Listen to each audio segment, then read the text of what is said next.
random errors. Random errors are those. Random errors are those which always affect the experiment. Random errors are those which always affect the experiment in a different way. Which always affect the experiment in a different way every time the experiment is performed. Which always affect the experiment in a different way every time the experiment is performed. Which always affect the experiment in a different way every time the experiment is performed.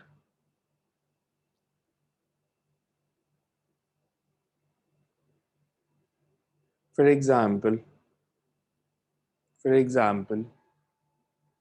to measure the time period of simple pendulum. For example, to measure the time period of simple pendulum, error can arise due to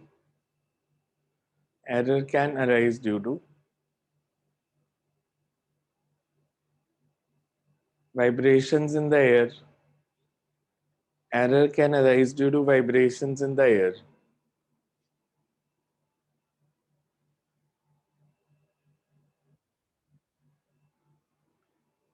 Error can be due to vibrations in the air.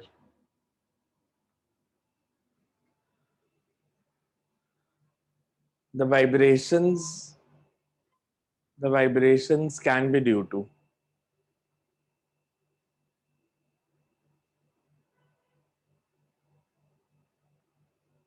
wind blowing in the room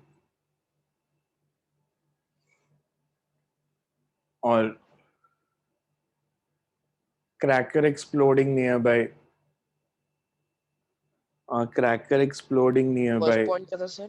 wind, Air blowing in the room, cracker exploding nearby, or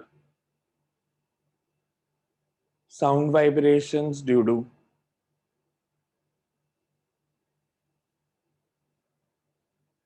aircraft moving in the sky,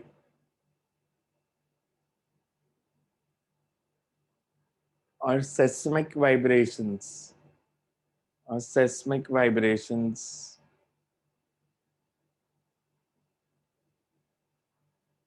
in Earth.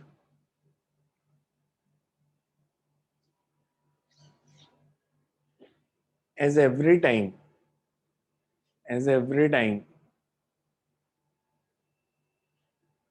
the cause is different.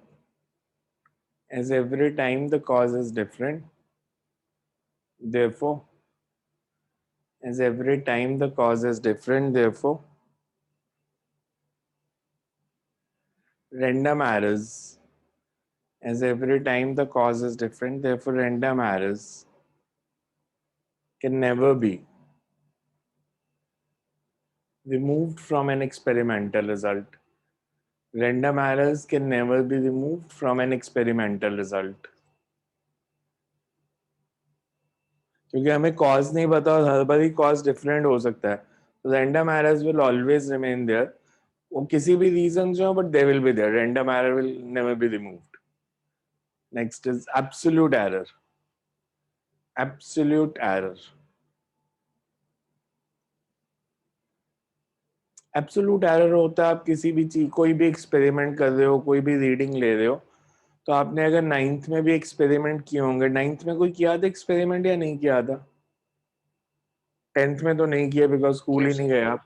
9th में कोई experiment किया था physics का कि नहीं किया? Sir lab में? वो पेंडुलम वाला ही लैब किया में था। No sir. पेंडुलम वाला किया था. एनीवेज, बेसिक चीज ये है कि नॉर्मल जब आप फिजिक्स के लैब में कभी भी एक्सपेरिमेंट करोगे ना, जैसे पेंडुलम वाला ही किया, मान लो आपने उसका टाइम पीरियड निकालना है कि टाइम पीरियड ऑफ 20 ऑसिलेशंस कितना है, तो यू विल फाइंड कि every time you perform the experiment the result will be different. कि हर बार वो सेम नहीं आएगा. जैसे आपने 20 ऑसिलेशंस का टाइम मेजर किया, कभी वो 41 सेकेंड आ रहा है, कभी 40 आ रहा है, कभी 39 आ रहा है. तो हम नंबर ऑफ टाइम एक्सपेरिमेंट को परफॉर्म करते हैं. उसका रीजन होता है कि फिर वो हमारी एवरेज वैल्यू जो है वो ट्रू वैल्यू के पास होती है थोड़ी सी. कि आप 5 रीडिंग लोगे, जितनी ज्यादा रीडिंग लोगे आपकी उतनी एक्यूरेट आती जाएगी, मतलब उतनी एक्यूरेट वैल्यू हो जाएगी कि नंबर ऑफ रीडिंग्स को हम इंक्रीज कर देते हैं to find the result more accurately. So जब हमने एब्सोल्यूट एरर को डिफाइन करना है, अगेन अब ये किसी भी रीजन से है, चाहे वो पर्सनल है, चाहे वो रैंडम है, चाहे इंस्ट्रूमेंट है, किसी भी रीजन से, absolute error is basically a mathematical term. आपको जब एब्सोल्यूट एरर निकालना है, we say that absolute error is the difference of true value and measured value. मान लो आप कोई एक्सपेरिमेंट कर रहे थे जिसमें आपने जी की वैल्यू निकालनी थी कि what will be the value of G in the city. अब जी की आपको सिटी की ट्रू वैल्यू पता है, जो किसी लैब ने निकाल के बताया है कि से इस पर्टिकुलर सिटी में जी की वैल्यू है 9.83। आपने एक्सपेरिमेंट किया तो वो 9.83 नहीं आ रही, उससे डिफरेंट आ रही है, तो 9.83 को हम बोल देंगे कि वो ट्रू वैल्यू है, और जो आपने निकाली वो मेजर्ड वैल्यू है। इन दोनों का जो डिफरेंस होता है that is called absolute error. और अगर आपको ट्रू वैल्यू नहीं पता, कि आप कोई ऐसी रीडिंग ले रहे थे जिसमें हमें ट्रू नहीं पता, तो आपने जो मेजर्ड वैल्यूज ली हैं, मतलब 5 ली, 10 ली, जो आपने रीडिंग्स ली, आप उनका अर्थमेटिक मीन ले लोगे, एंड उस अर्थमेटिक मीन को हम ट्रू वैल्यू के इक्वल मान लेंगे। मतलब जैसे मैंने कोई एक्सपेरिमेंट किया और मैंने वैल्यूज निकाली किसी फिजिकल क्वांटिटीज की, and the values comes out to be x1 x2 xn, n बार एक्सपेरिमेंट किया, ये n वैल्यूज आ गई, तो अर्थमेटिक मीन क्या हो जाएगा इसका? Arithmetic mean would be x1 plus x2 plus xn divided by n। तो ये जो अर्थमेटिक मीन आया, अगर हमें ट्रू वैल्यू नहीं पता तो हम इसको ट्रू वैल्यू मान लेते हैं कि this is the true value. फिर अगर आपको पूछा जाए कि एब्सोल्यूट एरर कितना है, absolute error in first reading, तो absolute error in first reading will be x minus x1। Mod लगा रहे हैं बिकॉज हम हमेशा इसको पॉजिटिव में लेके ही चलेंगे, एरर्स को हम नेगेटिव में नहीं लेते, तो वी से this is the absolute error in first reading. Second में हो जाएगा x minus x2 x minus xn ऐसे, so this will be the error in n readings।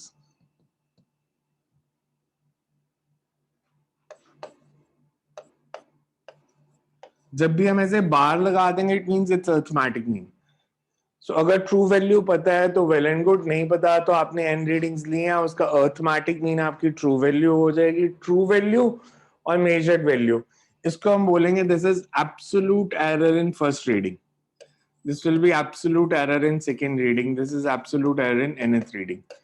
so आपने n टाइम्स एक्सपेरिमेंट किया तो ये एब्सोल्यूट एरर आ गए। मीन एब्सोल्यूट एरर निकालना है तो ये तो absolute error in n readings आ गया, मीन एब्सोल्यूट एरर क्या हो जाएगा? 0। मीन एब्सोल्यूट एरर का मतलब क्या है? आपने एब्सोल्यूट एरर n रीडिंग्स में निकाला तो उसका अर्थमेटिक मीन, मतलब ये मैंने n रीडिंग्स ली, इन सब में एरर है, तो mean absolute error means delta x bar, that will be delta x1 plus delta x2 plus delta xn। this is the mean absolute error। relative error पूछेंगे तो mean absolute error divided by mean value, this is the relative error। और percentage error निकालना होगा तो इसको 100 से multiply कर देंगे। अगर आपको कहा जाए percentage error बताओ तो that is mean absolute error multiplied by 100।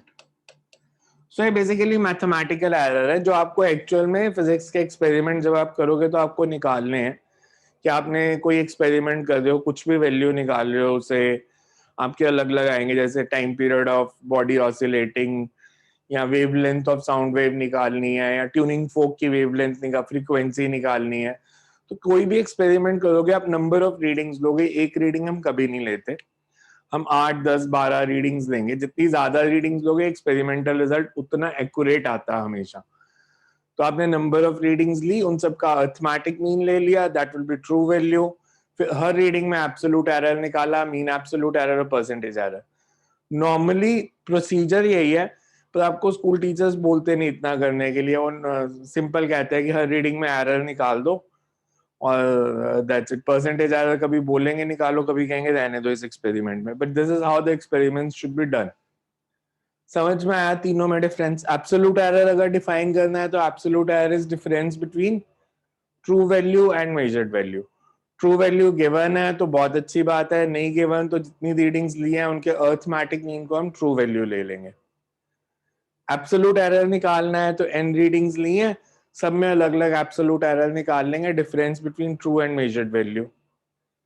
Mean absolute error बताना है तो एब्सोल्यूट एरर जो हमने n रीडिंग्स ली हैं उनका अरिथमेटिक मीन ले लेंगे, that will be mean absolute error.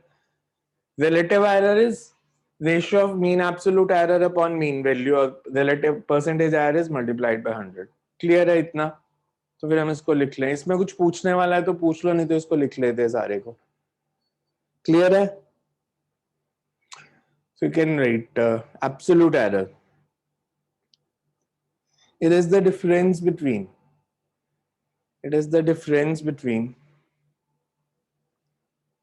true value and measured value of a physical quantity. It is the difference between true value and measured value of a physical quantity.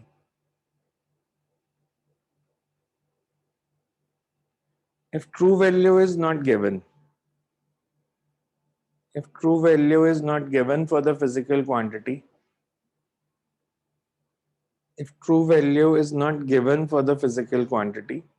then arithmetic mean of measured values. If true value For a physical quantity. If true value is not given for a physical quantity, then arithmetic mean of measured values will be used as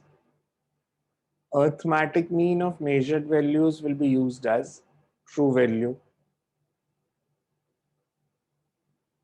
For example, if a physical quantity is measured in an experiment n times,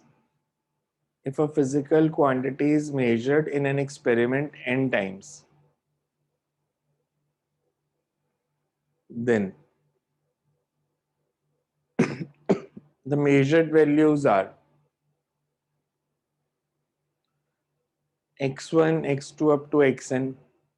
Measured values are x1, x2 up to xn.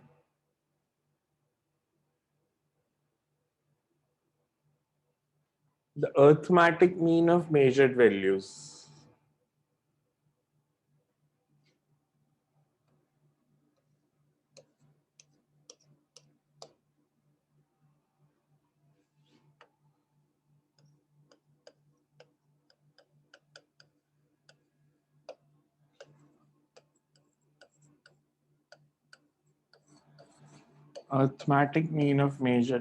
is, and x bar is used as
Sir, Anji sir आपने वहाँ पे x bar is used as a time value लिखा है. as true value. This is the true value of physical quantity.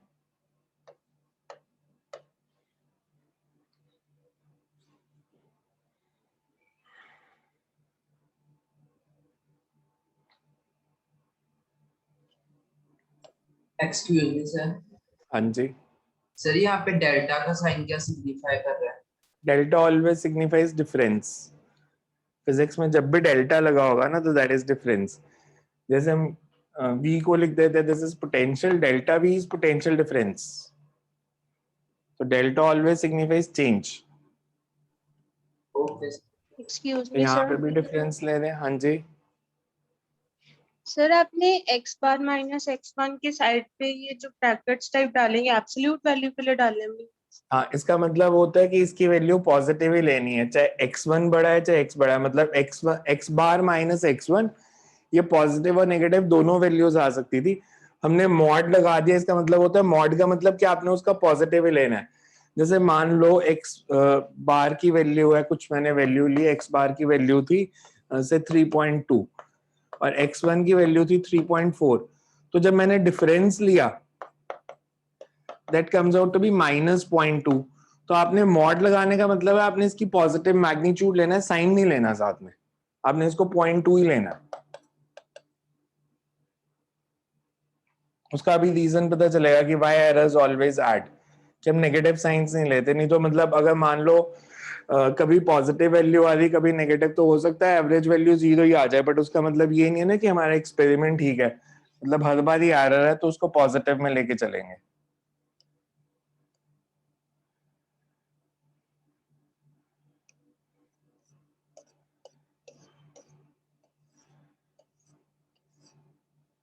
So you can next write mean absolute error. Mean absolute error.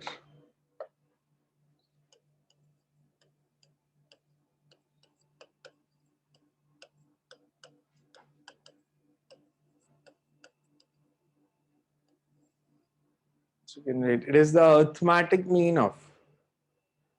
It is the arithmetic mean of absolute error. It is the arithmetic mean of absolute error in n readings of a physical quantity. Arithmetic mean of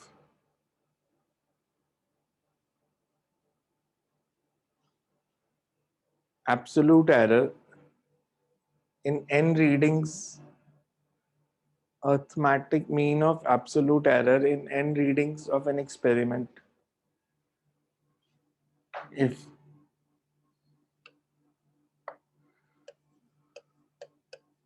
So may you please repeat? in n readings of an experiment, if delta x1, delta x2 up to delta xn denotes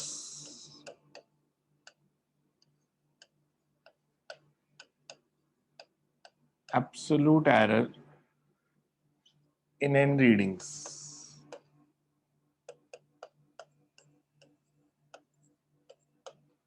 then mean absolute error is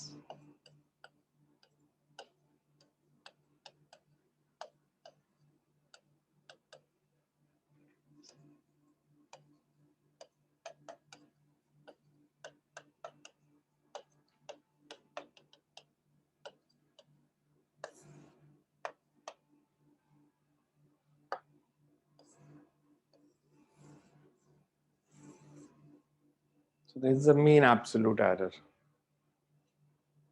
Sir, can you please repeat after mean of absolute error?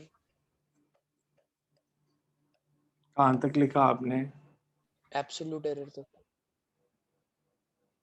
मतलब हमने लिखा था the arithmetic mean of absolute error. आपने इससे पहले ये लिख लिया कि ये नहीं लिखा? ये लिख लिया, वो जो आप अभी स्टेटमेंट बोल रहे थे ना वो एक बार रिपीट कर दो। Mean absolute error is arithmetic mean of absolute error in n readings of an experiment. Mean absolute error is arithmetic mean of absolute errors in n readings of an experiment. In n readings of an experiment. Relative error.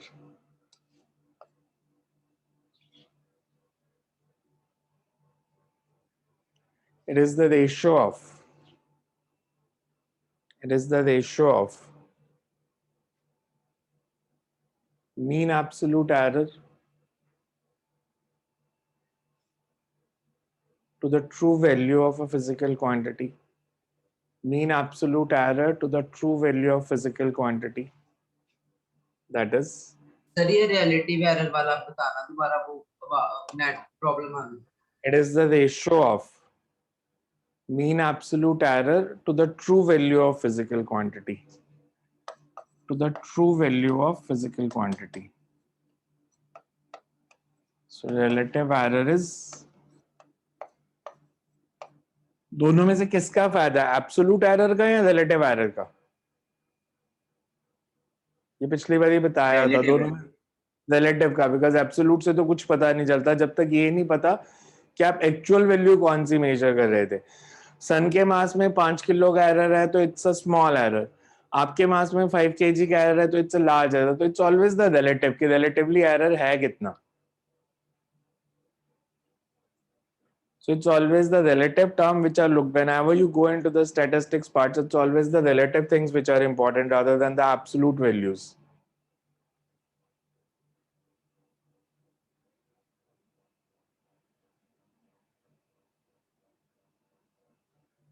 Next is percentage error.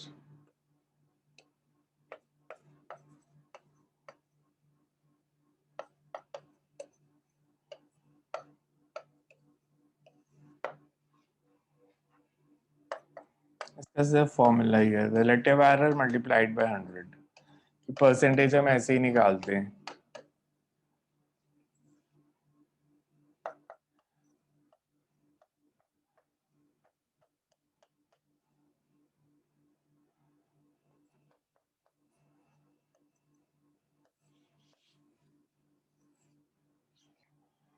Percentage error is delta x bar by x bar into 100.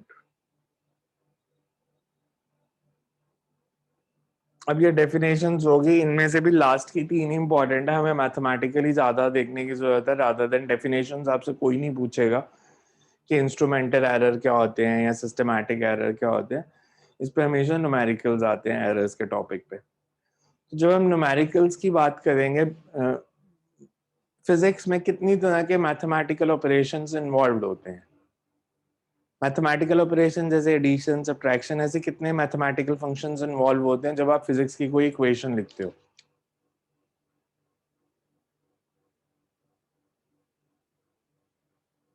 Addition use होता है sign, subtraction का sign sir 4, multiplication, division and power functions, यही चीजें आएंगी ना। सिर्फ आप दो क्वांटिटीज को मल्टीप्लाई कर सकते हो, s is equal to u t, u में एरर पता है, टी में एरर पता है, तो एस में बताओ कितना।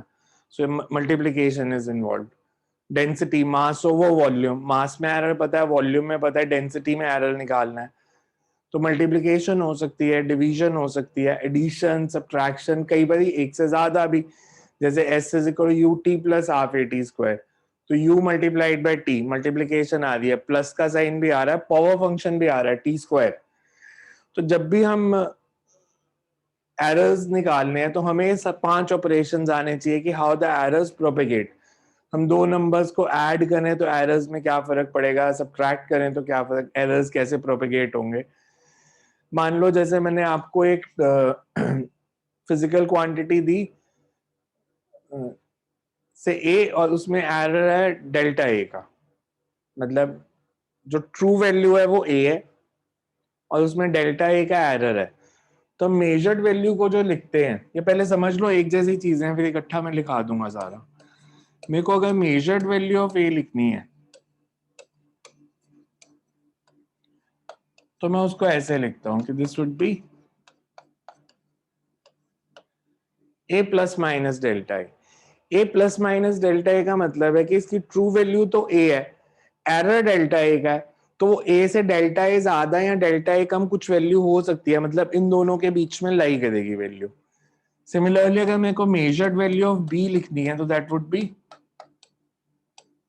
B plus minus delta B.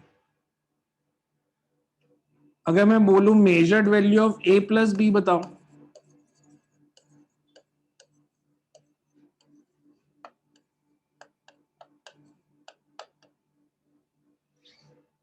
तो मेजर्ड वैल्यूज को ऐड करें तो क्या आएगा,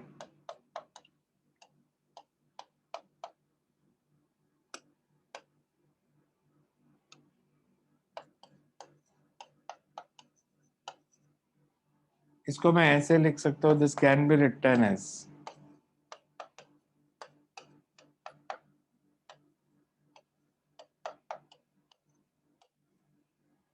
और मेजर्ड वैल्यू से z plus minus delta z। अब ऐसे लिख, इसमें z क्या है? हमने कहा कि a प्लस बी को ऐड करके z आ रहा है, ये उसकी ट्रू वैल्यू, और ये दोनों को ऐड करके उसमें एरर की एडिशन में ये एरर आ गया कि ट्रू वैल्यू ऑफ सम होगी कि अगर मैंने इन दोनों को ऐड किया तो ट्रू वैल्यू है a प्लस बी। मतलब अगर एरर ना होता a और b में तो इनको सम करके यही आता, third term z is equals to a plus b. पर क्योंकि दोनों टर्म्स में एरर था डेल्टा a और डेल्टा b, तो इसको हम लिख देंगे कि जो ऐड करके इस क्वांटिटी आएगी उसमें भी एरर होगा डेल्टा z का। हमने बताना है इसकी मैक्सिमम वैल्यू कितनी हो सकती है। अब ये तो कैंसिल हो गया, true value z is equals to a plus b, तो मेरे पास ये बचा प्लस माइनस डेल्टा z। मेरे को बताओ इसका मैथमेटिकली मीनिंग क्या होता है अगर मैं ऐसे लिखता हूं तो? What does it mean? Plus minus delta a का मतलब क्या? कि डेल्टा ए पॉजिटिव में भी हो सकता है, मतलब ए से डेल्टा ए ज्यादा भी वैल्यू हो सकती है, ए से डेल्टा ए कम भी हो सकती है। हमें एक्सपेरिमेंट करके सिर्फ ये पता चला कि डेल्टा ए का एरर है। क्या आपको किसी ने कहा कि मैंने लेंथ मेजर की है 10 मीटर और उसमें 0.2 सेंटीमीटर का एरर हो सकता है, तो से 10 सेंटीमीटर लेंथ मेजर की, उसमें 0.2 सेंटीमीटर का एरर हो सकता है, मतलब वो लेंथ 10.2 से लेके 9.8 के बीच में कुछ वैल्यू हो सकती है। तो उसको हम ऐसे लिख देते हैं कि measured value is 10 plus minus 0.2, तो 9.8 से 10.2 के बीच में कुछ वैल्यू हो सकती है बिकॉज 0.2 का एरर बताया गया। प्लस माइनस डेल्टा ए प्लस माइनस डेल्टा बी, इसका मतलब ए पॉजिटिव, ये डेल्टा ए पॉजिटिव में भी हो सकता है, नेगेटिव में भी, सिमिलरली डेल्टा बी भी पॉजिटिव और नेगेटिव दोनों में हो सकता है। इसको अगर मैं एलैबोरेट करके लिखूं तो चार वैल्यूज बनेंगी, या तो दोनों पॉजिटिव,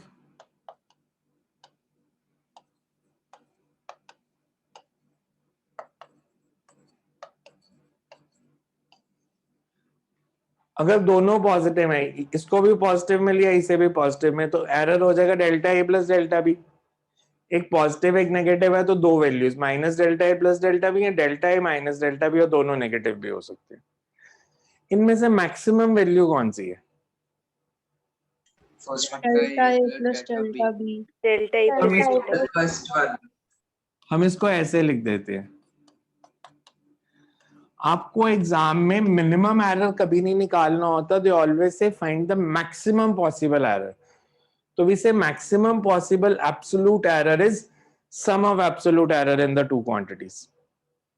जैसे उन्होंने आपको कहा, बहुत सिंपल क्वेश्चन आते हैं इस पे, एक बार ही समझ लोगे तो, जैसे उन्होंने कहा एक बॉडी की लेंथ मेजर की है और ब्रेड्थ मेजर की है 2 प्लस माइनस 0.1, तो L प्लस बी की मेजर्ड वैल्यू कितनी हो जाएगी? ट्रू वैल्यू कितनी? 5 plus minus 0.2 plus minus 0.1। Minus 0.1। आपको जो इधर एरर लिखना है ना, वो मैक्सिमम पॉसिबल लिखना, तो आपने एरर्स को ऐड कर देना। अब इसी में देखो कि अगर मैं इसको बाद में नोट कर दे, पहले इसी में देखो कि इसी में अगर मैं आपसे पूछता कि इनका डिफरेंस लेते अगर, तो ट्रू वैल्यू थी z is equals to a minus b. Measured value का डिफरेंस लेंगे तो मेजर्ड वैल्यू है z plus minus delta z, a plus minus delta a minus, so this will be a minus b। इसको मैं ऐसे लिख सकता हूँ प्लस माइनस की जगह minus plus, although it will not make any difference, आप उसको प्लस माइनस लिखो या माइनस प्लस लिखो। मैंने माइनस साइन सिर्फ तो लगाया कि इसको माइनस से मल्टीप्लाई करोगे तो प्लस माइनस हो जाएगा, माइनस प्लस हो जाएगा। ट्रू वैल्यू है z is equals to a plus b, ये तो कैंसिल हो गया, तो प्लस माइनस डेल्टा z, इसका मतलब भी यही है कि a की दो वैल्यूज है, या पॉजिटिव या नेगेटिव, b भी दो वैल्यूज है, पॉजिटिव या नेगेटिव, तो चार वैल्यूज यही आएंगी, दोनों पॉजिटिव, एक पॉजिटिव एक नेगेटिव, या दोनों नेगेटिव। सब्ट्रैक्शन में मैक्सिमम पॉसिबल एरर कितना है?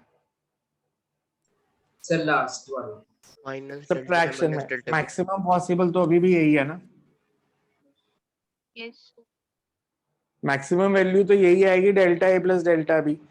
इसका मतलब फिजिकल क्वांटिटीज ऐड होंगी तो भी एरर्स को ऐड करना है, फिजिकल क्वांटिटीज को सब्ट्रैक्ट करना है तो भी मैक्सिमम पॉसिबल एरर निकालना है, तो एरर्स को ऐड ही करना है।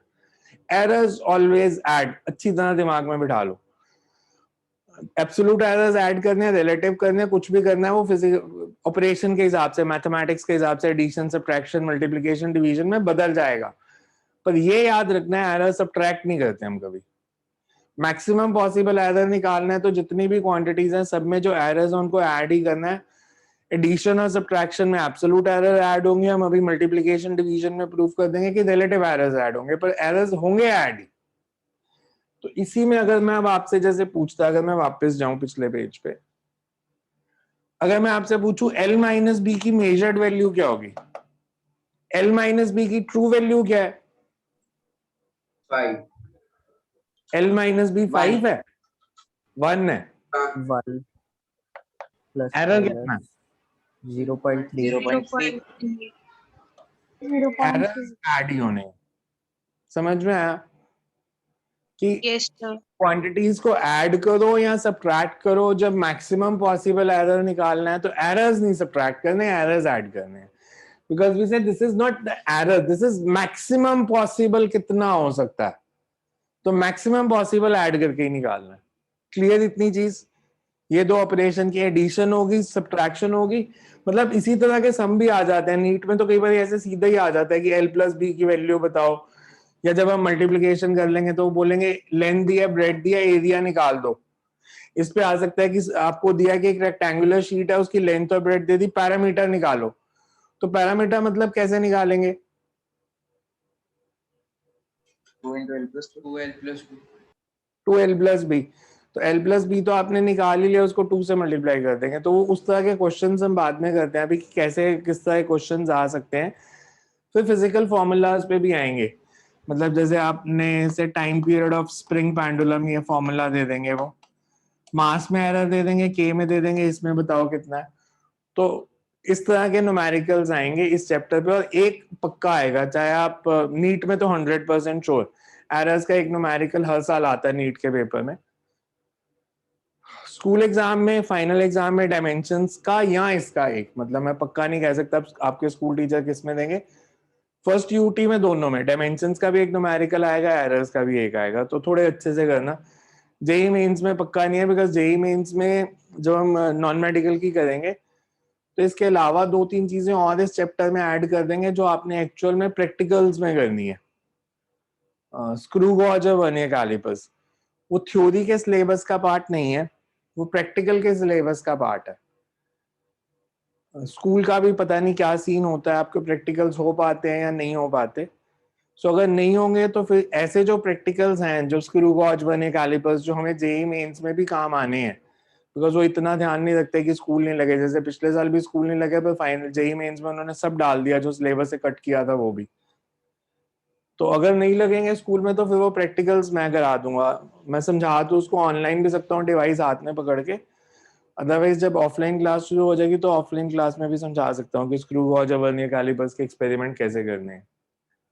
So you can write, put a heading propagation of errors. Propagation of errors. हाँ जी पूछो।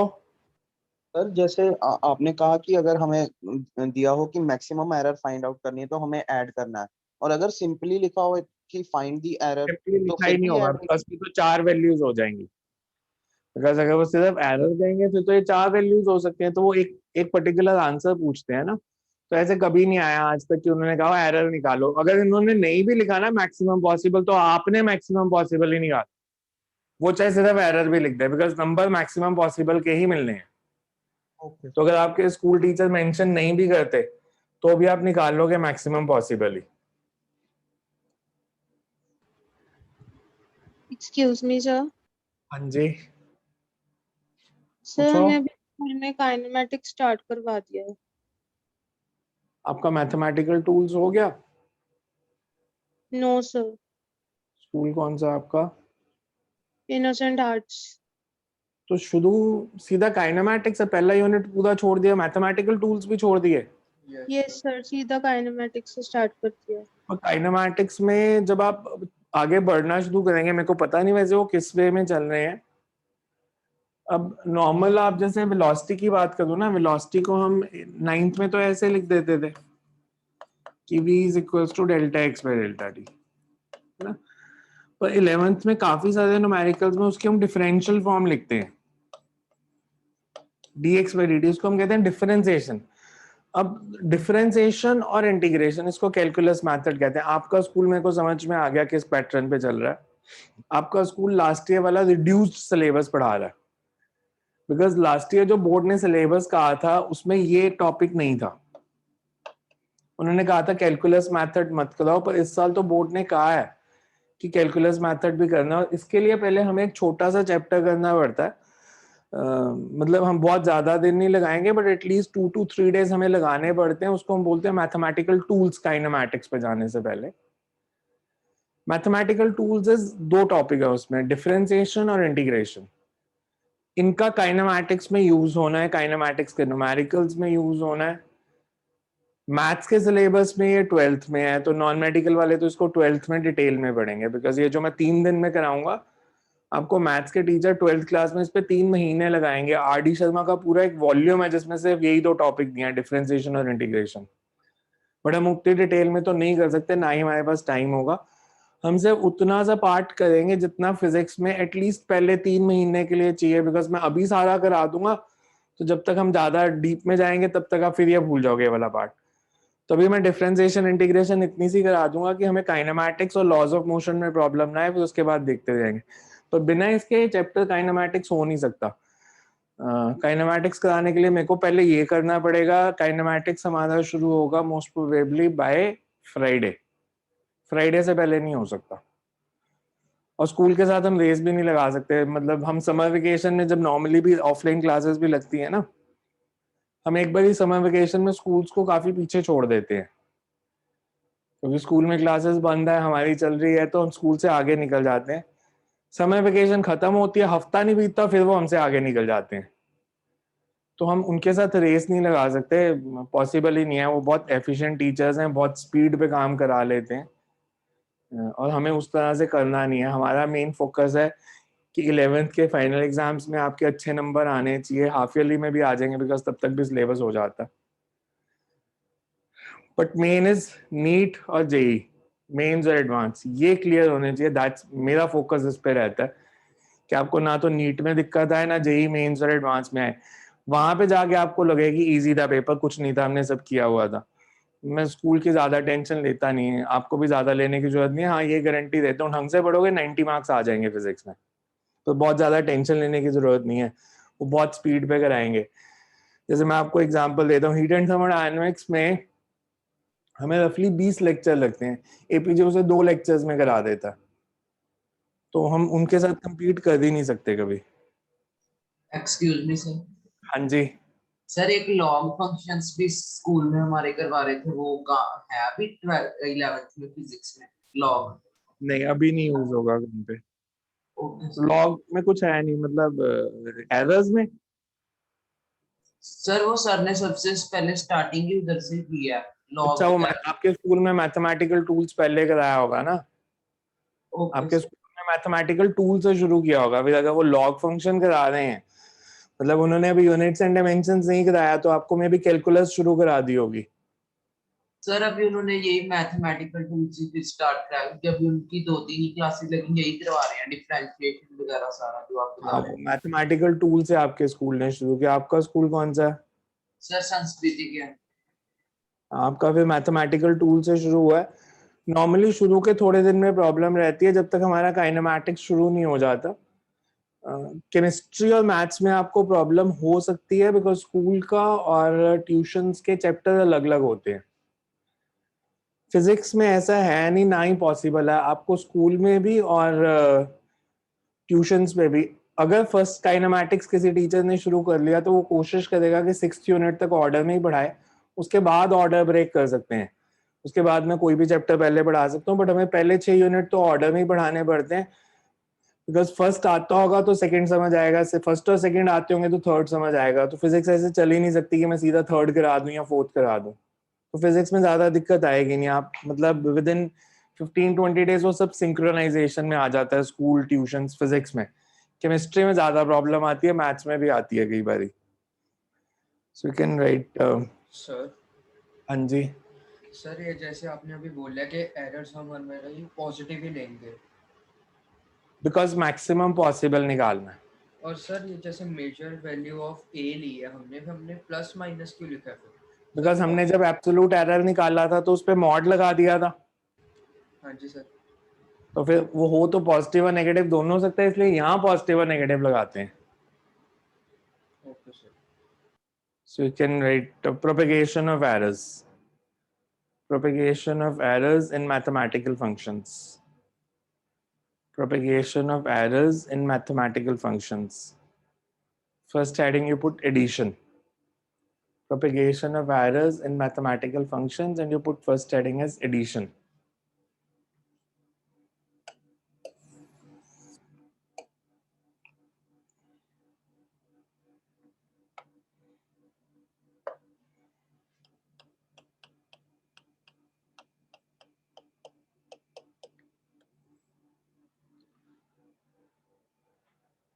Consider measurement of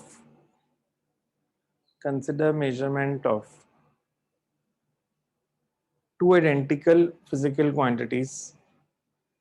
Measurement of two identical physical quantities with true values a and b, with true values a and b,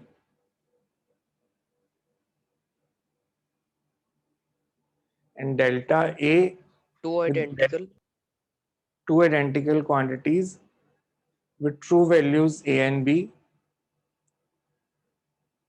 with delta a and delta b, with delta a and delta b respectively as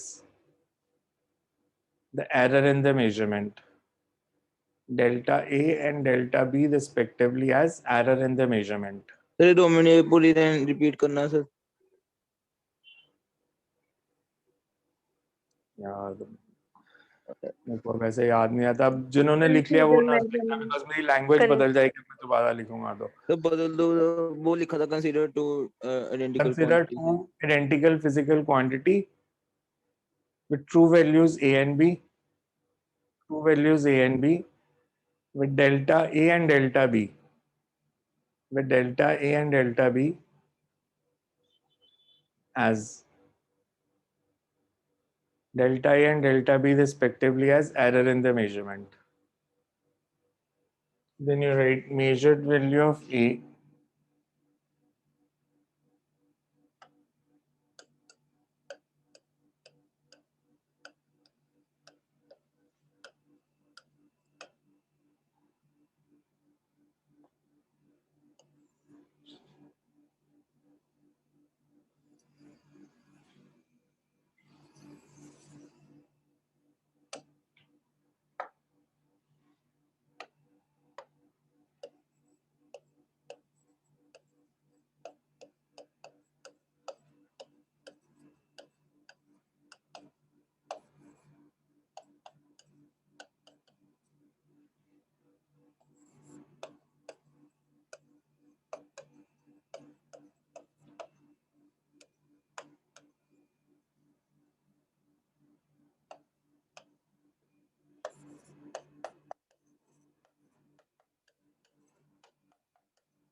यहाँ तक लिख लिया तो बताना।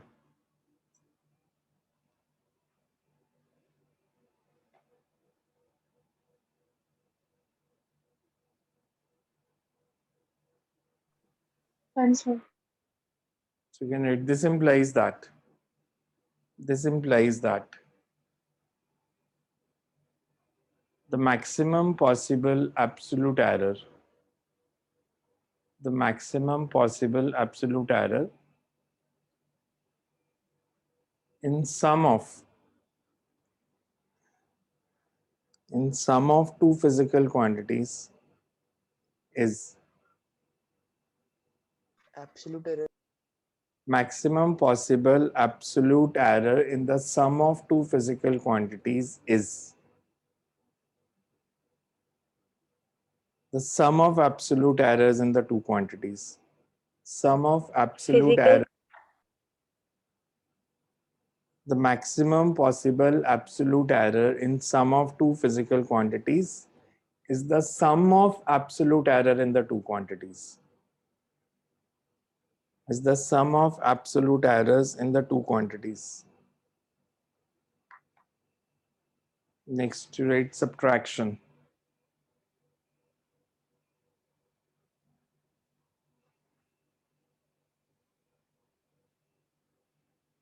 Subtraction.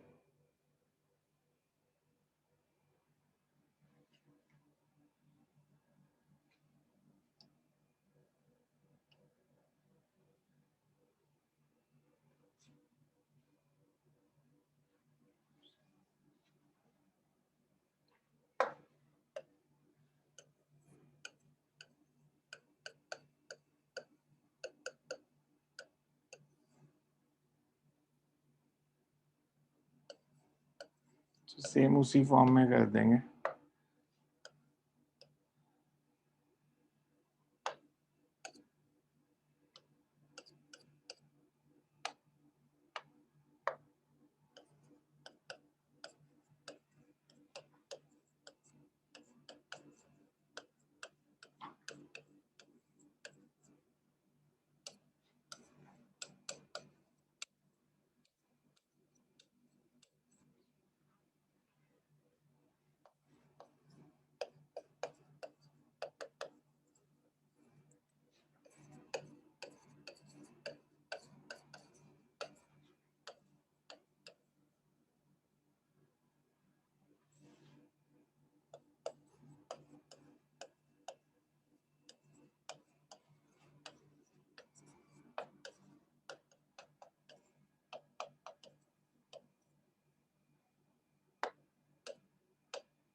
Difference of true values.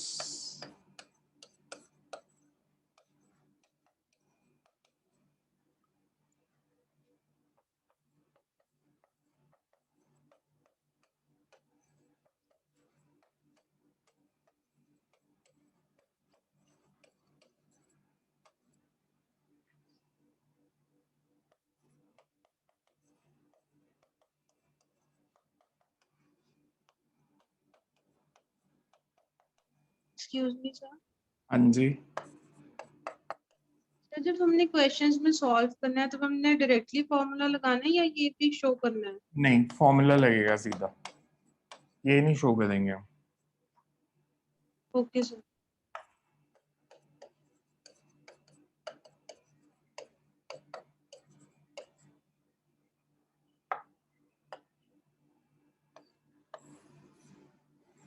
ये तो तभी करना अगर आपको क्वेश्चन ही यही आए कि show that absolute errors add even if two quantities are subtracted, तो ये शो करना. सर थोड़ा स्क्रॉल अप कर, क्या? थोड़ी स्क्रीन ऊपर कर.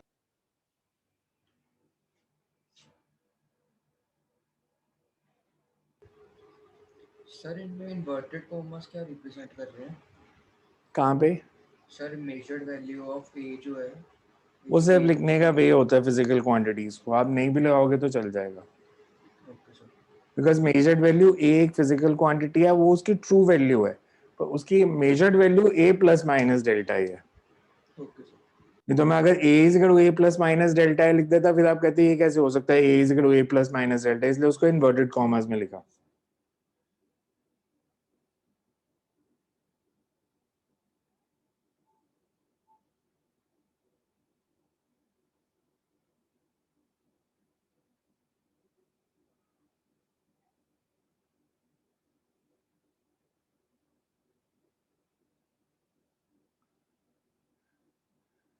नोट कर लो तो बताना, then we will write. Done, sir. Sir कर लिया note. Okay, then you write. Excuse me, sir. हाँ जी। Sir, day before yesterday आपने लिखाया था कि systematic errors, random errors, and gross errors are the 3 categories of errors to be classified. Gross फिर और absolute absolute- एक ही बात होती है। सर फिर आगे मीन एरर वो इसकी टाइप है, कौन सी? Mean absolute error, relative error. वो सारे मैथमेटिकल टर्म्स, उनको टाइप्स ऑफ एरर्स में नहीं लेते, बेसिकली ये मैथमेटिकल टर्म्स हो जाती हैं, फिर जो उनको आगे आगे करके करते हैं, मतलब उनमें हम कुछ डेफिनेशन नहीं लिख रहे ना, मैथ्स कर रहे हैं, रेशो ले ली, परसेंटेज निकालना है तो 100 से मल्टीप्लाई कर दिया। Okay sir. Next right.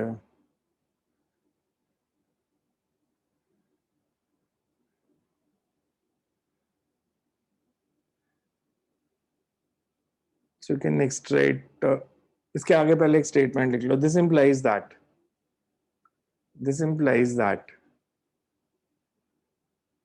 maximum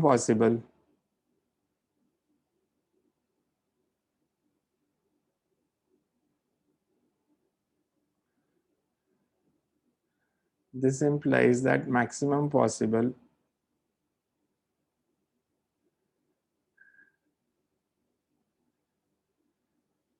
absolute error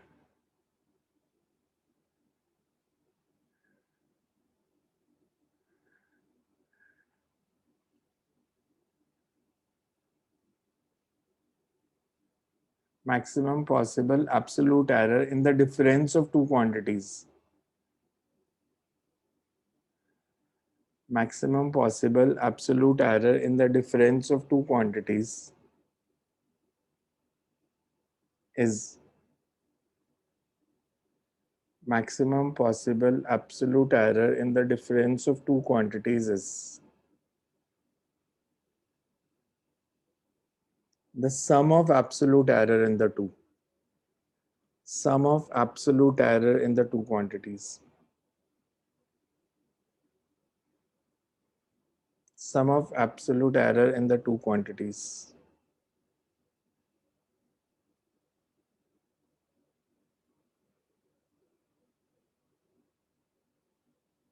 Next is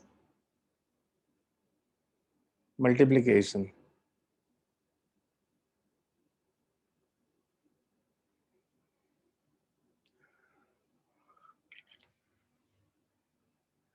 multiplication में अब बेसिकली देखो कि यहाँ तक तो सेम ही है,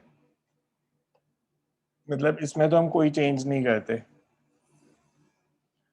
कि दो क्वांटिटीज ए एंड बी, अब इनको अगर मल्टीप्लाई करना, अगर हमने इनको मल्टीप्लाई करना है तो हम कैसे कर सकते हैं?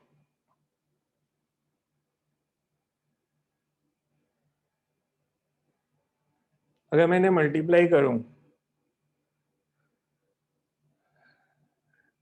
तो true value of multiplication of a and b क्या हो जाएगी?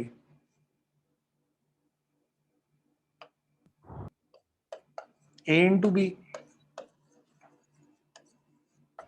True value of product. इसको मैं ऐसे लिख सकता हूं, ए एंड बी को मल्टीप्लाई किया तो मल्टीप्लाई करके जो ट्रू वैल्यू आई that is z is equals to a b. Measured value of product क्या होगी? A plus minus delta A into B plus minus delta B. तो वो आएगी z plus minus delta z, this will be equals to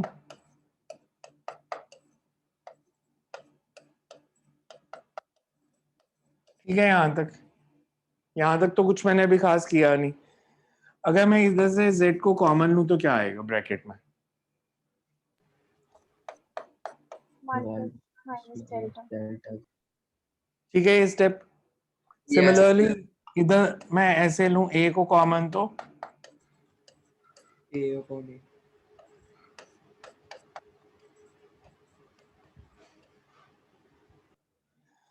because z is equals to ab, तो मैं इसको cancel कर सकता हूं। तो you are left with 1 plus minus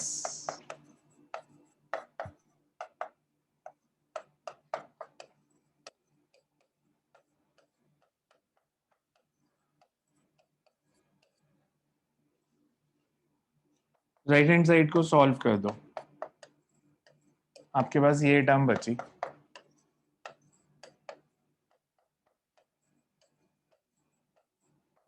देखो ब्रैकेट ओपन करके यही आएगा।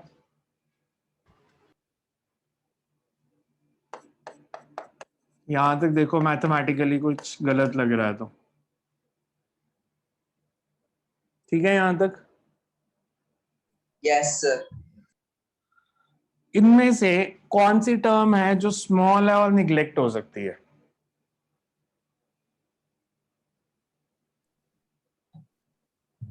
delta into delta b upon ab. Delta a into delta b over a b, because errors are generally small. जैसे मैंने वैल्यू लिखी, मान लो 3 प्लस माइनस 0.3 और 2 प्लस माइनस 0.2, तो delta a over A is 0.3/3 1/10 और ये 0.2/2 दिस इज ऑल्सो 1/10। तो total जब मल्टीप्लाई किया इट वुड बी 1/100। तो ये टर्म बिकॉज ये दो स्मॉल क्वांटिटीज का प्रोडक्ट है, हम इसको निग्लेक्ट कर देंगे।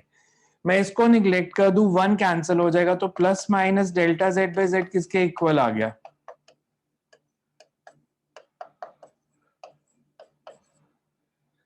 इसका मतलब क्या? These are 4 possible values, 4 possible values बनेंगी यहां भी, दोनों पॉजिटिव, एक पॉजिटिव एक नेगेटिव या दोनों नेगेटिव। तो इसकी मैक्सिमम वैल्यू कितनी होगी अगर मैं आपसे पूछूं डेल्टा z बाय z की? दोनों एरर्स दोनों पॉजिटिव। और डेल्टा ए बाय ए क्या था? एरर था या रिलेटिव एरर था? Relative Relative error. error. Relative इसका error. मतलब मल्टीप्लिकेशन में रिलेटिव एरर्स ऐड होते हैं, एडिशन और सब्ट्रैक्शन में एब्सोल्यूट एरर्स ऐड होते हैं, पर मल्टीप्लिकेशन में रिलेटिव एरर्स ऐड होते हैं। इसे maximum possible relative error in the product of two quantities is the sum of relative error in the two. कि अगर ए में रिलेटिव एरर है delta a by a, b में delta b by b, तो इनके product में जो maximum possible relative error होगा वो दोनों के रिलेटिव एरर का सम हो जाएगा। सिर्फ एक ये टर्म है जो थोड़ा सा आपको ध्यान रखना है कि because delta a over a and delta b over b is small, तो इस टर्म को नेग्लेक्ट कर दिया। क्लियर है? कैसे किया? सर देखो अगर किसी को error, doubt? Excuse me sir, हाँ सर अगर जो आपने टर्म निगलेक्ट की अगर उसकी वैल्यू थोड़ी ज्यादा हुई तो 1 के आसपास ये हुई, मतलब आपने एक्सपेरिमेंट ही गलत किया। Errors are always small. 1 की वैल्यू कब आएगी? आपने 1 मीटर लेंथ मेजर करनी थी और 2 मीटर कर ली, तभी डेल्टा ए ओवर ए 1 आएगा ना। या टाइम 30 सेकंड मेजर करना था, 30 की जगह 60 सेकंड मेजर कर लिया, तो फिर तो आपका एक्सपेरिमेंट वैसे ही गलत हो गया। तो generally delta a over a into delta b over b small. So बेफिक्र हो, वैसे भी डेरिवेशन है, इसमें हम कुछ कर भी नहीं सकते। एनसीईआरटी जैसे बोलती है वैसे ही करनी पड़ती है, और इसमें कुछ गलत भी नहीं है बिकॉज एरर्स जनरली स्मॉल ही होते हैं। So you can right this is product और मल्टीप्लिकेशन।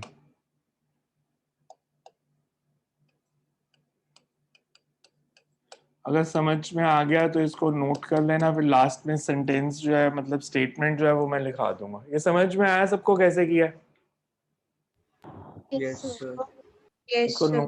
नोट कर लो इसको पहले, फिर आगे करेंगे। सर हाँ जी, सर आप प्लीज ये वाला केस कोई एग्जांपल लेके समझा दो कि इसमें थोड़ा कंफ्यूजन अभी क्लियर हमें एग्जांपल करेंगे ना, अभी हमने न्यूमेरिकल्स करने हैं, उनको Okay. यूज कैसे करना है वो तो भी करेंगे। मल्टीप्लिकेशन जैसे s is equal to ut, u में भी एरर पता है, t में भी एरर पता है, तो s में एरर निकालो, s में रिलेटिव एरर कितना होगा? Okay sir.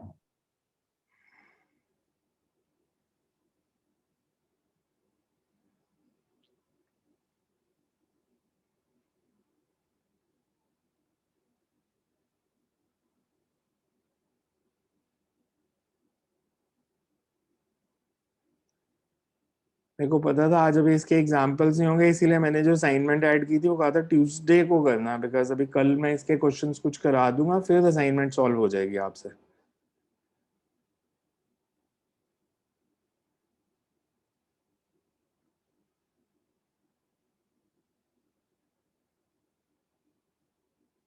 So you can write, कर लिया नोट तो। Sir, 1 minute.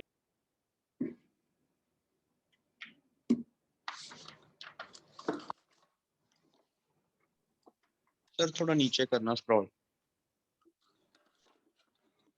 नीचे बस यही लिखा हुआ है, delta z by z max is equal to delta a by a plus delta b by b। Delta z by z max is delta a by a plus delta b by b।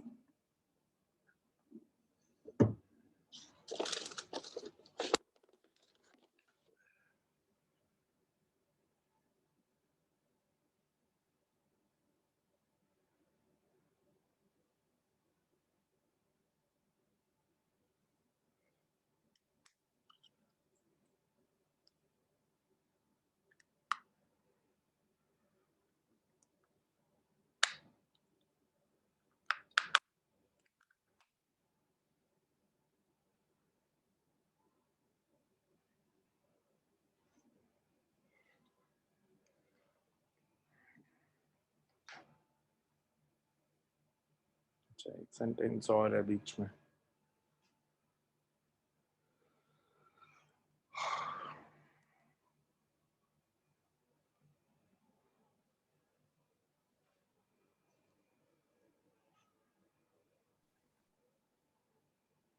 Sir, So you can write then. Sir 1 minute.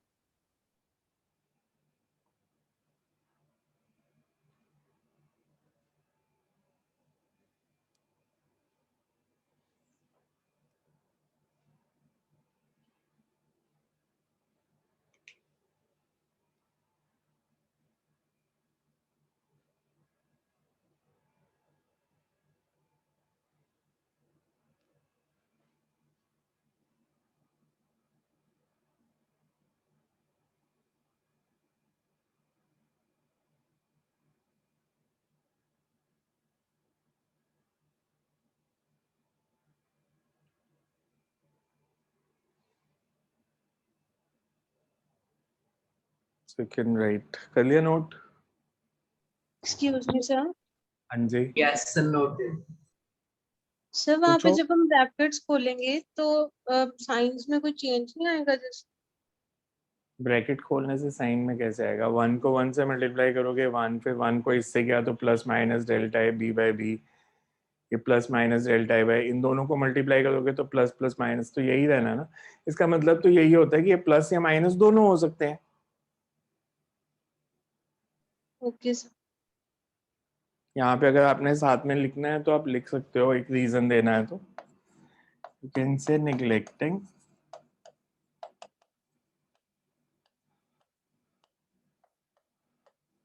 as it is very small.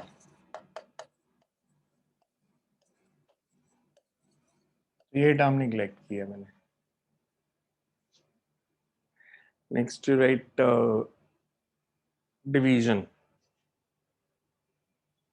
कि अगर हम दो numbers, क्या चीज? Sir वो आपने line नहीं लिख पाई जो आप कह रहे थे। मल्टीप्लिकेशन की last line. This implies that maximum possible relative error. This implies that maximum possible relative error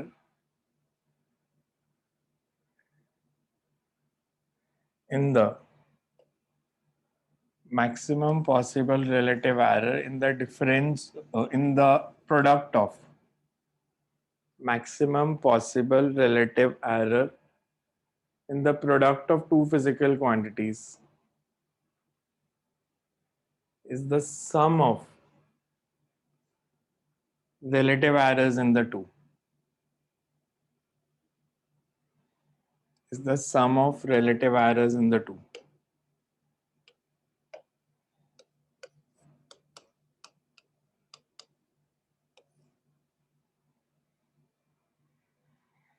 शुरू तो ऐसे ही होगा, अब देखते जाना, सिर्फ एक स्टेप चेंज करूंगा मैं.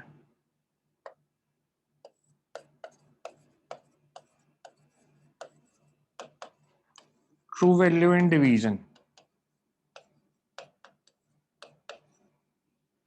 True value is z is equals to a over b. Measured value similarly क्या हो जाएगी? A plus minus delta A upon B plus minus delta.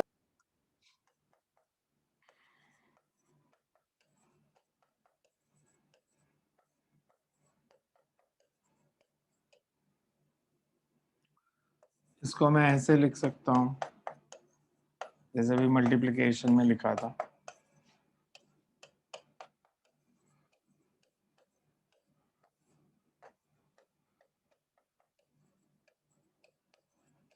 यहां तक कोई डाउट?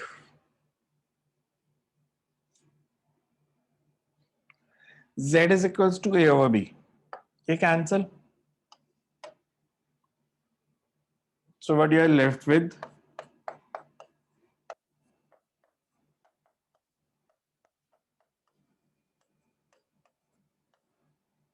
मैं इसको ऐसे लिख दूं. इसमें कोई परेशानी तो नहीं है? No, sir. ठीक है, ये स्टेप. Yes, sir. अब एक नई चीज करूंगा जो आपने शायद पहले नहीं की होगी.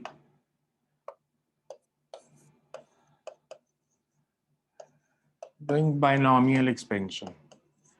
ये 11th क्लास का मैथ्स का टॉपिक है वैसे, तो फिजिक्स के लिए मैं बता देता हूँ बाइनोमियल एक्सपेंशन कैसे करते हैं.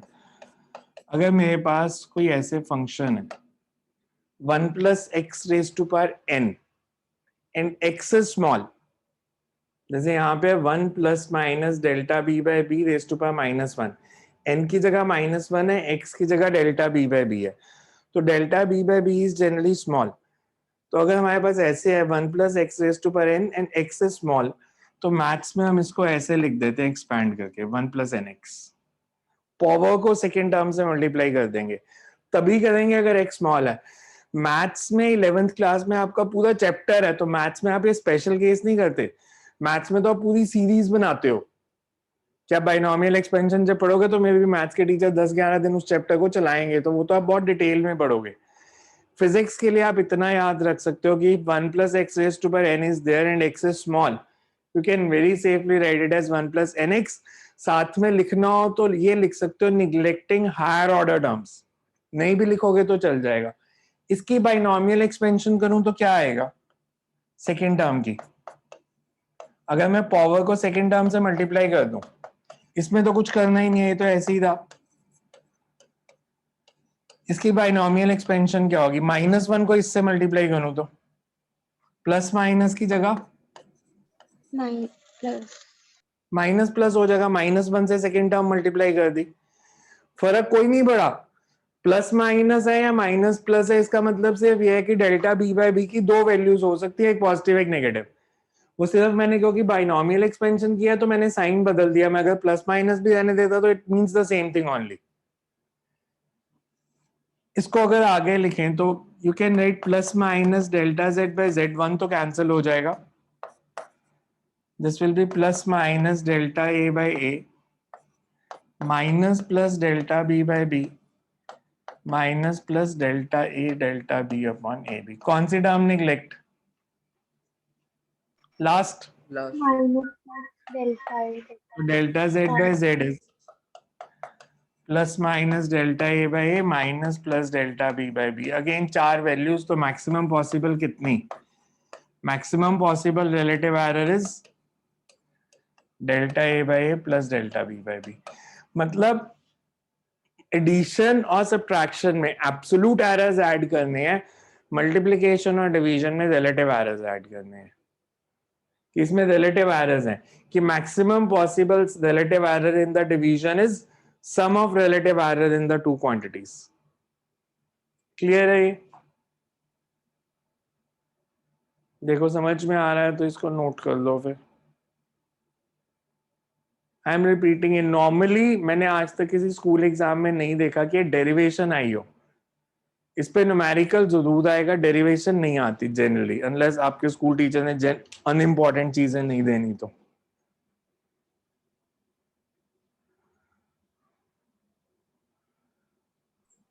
सर वो बायनोमियल एक्सपेंशन वाला दोबारा था ना, वो आप बाइनोमियल एक्सपेंशन होती है कि हमारे पास कभी भी फंक्शन है 1 + x raise to power n और x स्मॉल है तो उसको आप 1 + nx लिख सकते हो मैथमेटिकली।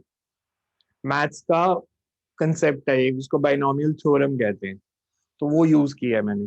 फिजिक्स में कई जगह यूज होगी है, मतलब जैसे हमारे पास मान लो फिजिक्स में कभी इस तरह की टर्म आ गई कि 1 + Δl/l rays to power half, तो इसको आप बहुत इजीली ऐसे लिख सकते हो, हाफ को सेकंड टर्म से मल्टीप्लाई कर दिया, ये दोनों इक्वल है। That's binomial theorem of maths.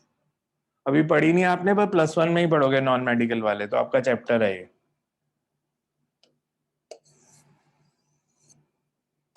और अलग से चैप्टर है, मेरे ख्याल से 4-5 मार्क्स का आएगा फाइनल एग्जाम में, सिर्फ बाइनोमियल ही। मेडिकल वालों ने नहीं पढ़ना कभी, मेडिकल वालों को सिर्फ इतना सा याद रखने की जरूरत है।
So you can write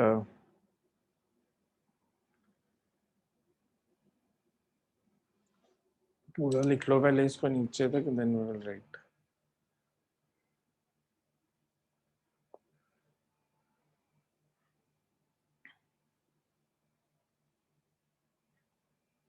अब बेसिकली मैं अगर पावर फंक्शन नहीं भी कराता ना तो भी आपको क्लियर था, बिकॉज अगर मैं आपसे पूछूं जैसे एक फंक्शन है मेरे पास, ट्रू फंक्शन ऐसे, तो Δz/z कितना हो जाएगा, मैक्सिमम पॉसिबल एरर कितना होगा?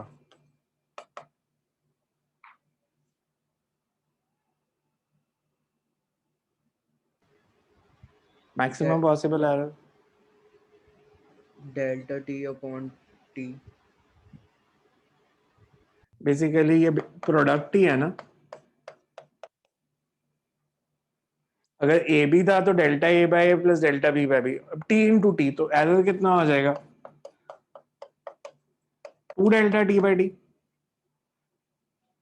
यही तो करना है बस। हम उसका फॉर्मूला लिखेंगे, ड्राइव करेंगे कि अगर हमारे पास कोई फंक्शन है z = x raise to power n, तो जो Δz/z की मैक्सिमम वैल्यू होगी that would be n Δx/x, ये प्रूव करेंगे हम। बट वो यहीं से आ रही है ना, जैसे पावर 2 थी तो 2Δt/t, अगर ये t³ होता तो मतलब 3 बार ही लेना है, t × t, इसमें आ रहा है Δt/t, इसमें भी Δt/t, इसमें भी Δt/t, और रिलेटिव एरर्स ऐड होते हैं, तो टोटल इज 3Δt/t, तो n Δx/x। सो आप ऐसे भी सोच सकते हो, बट उसको प्रूफ भी करेंगे हम, पहले इसके आगे लिख लो। This implies that maximum possible relative error, this implies that maximum possible relative error in division of maximum possible relative error in division of two physical quantities in division of two physical quantities is the sum of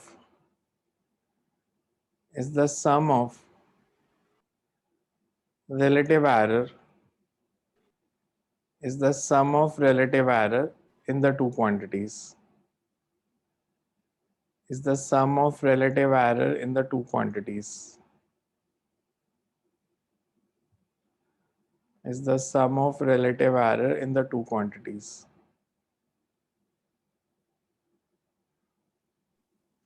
sir एक बार repeat करना. Maximum possible relative error in the division of two quantities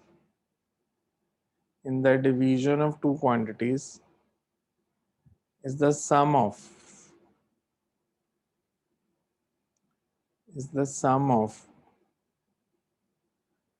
relative error is the sum of relative error in the two quantities. Sum of relative error in the two quantities.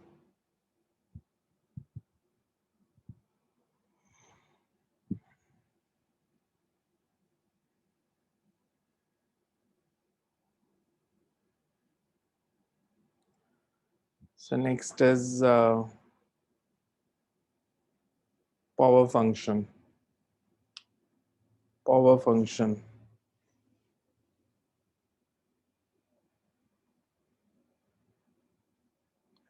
Power function जो होता है कि कोई भी मतलब हमारे को function है जैसे s is equal to ut plus half a t square या जैसे मेरे पास फॉर्मूला है time period of simple pendulum.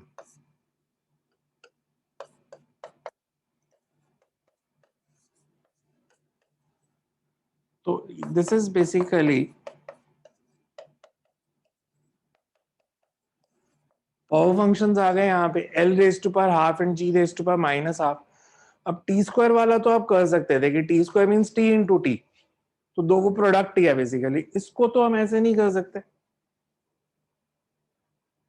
तो इसके लिए अगर मेरे पास मान लो एक फंक्शन है z इज उसकी ट्रू वैल्यू है x raise to power n, measured value क्या हो जाएगी?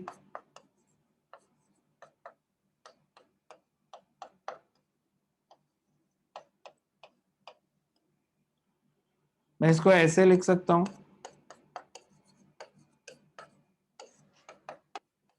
ये स्टेप देखना है ठीक लिख रहा हूं या गलत. मैं इसको ऐसे लिख सकता हूं, अगर ट्रू वैल्यू है x raise to power n, measured value को मैंने ऐसे लिख लिया, ये टर्म कैंसिल हो जाएगी. इसकी बाइनोमियल एक्सपेंशन क्या होगी? 1 minus plus delta x upon x. 1 plus minus delta n x and delta x n delta x by x. Very good. Power multiply करनी है बस, तो 1 cancel. Delta z by z कितना आ गया? and delta x plus minus and delta x upon x. N delta x by x. मतलब simple power multiply कर देनी है. जैसे अब मैं आपको ये क्वेश्चन देता हूँ, ठीक है? सर हाँ जी. सर ये जो आपने इसका स्टेप किया है जिसमें आपने x की पावर n कॉमन निकाली, सर ये बताना है x की पावर n कैसे कॉमन निकाली. एक स्टेप और करो बीच में. इसको मैं ऐसे लिख सकता हूँ,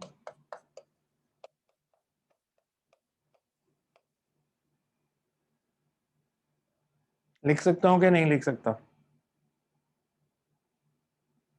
यस सर. तो फिर ये क्या बना?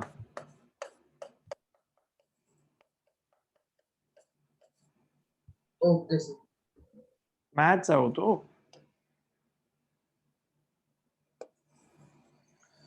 ठीक है. अब कांस्टेंट्स का इसमें तो कोई एरर है नहीं.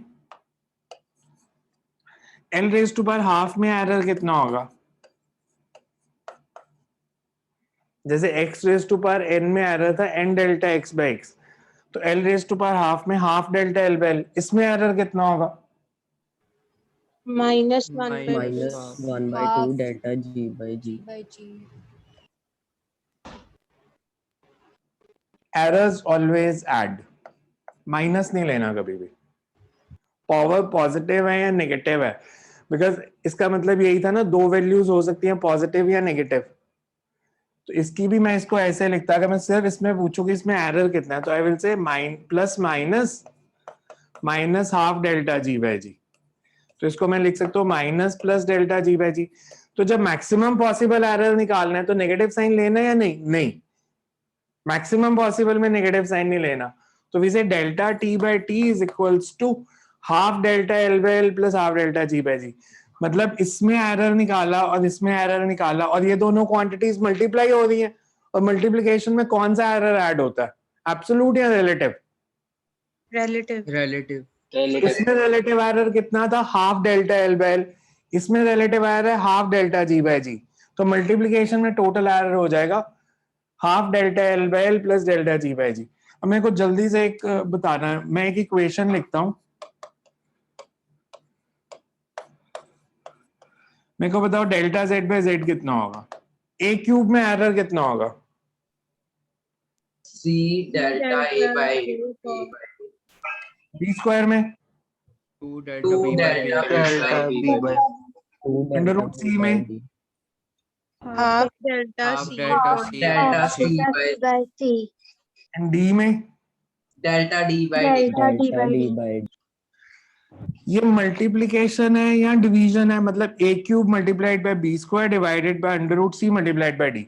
अब मल्टीप्लिकेशन है या डिवीजन है, दोनों में कौन से एरर ऐड होते हैं? Relative. Relative errors.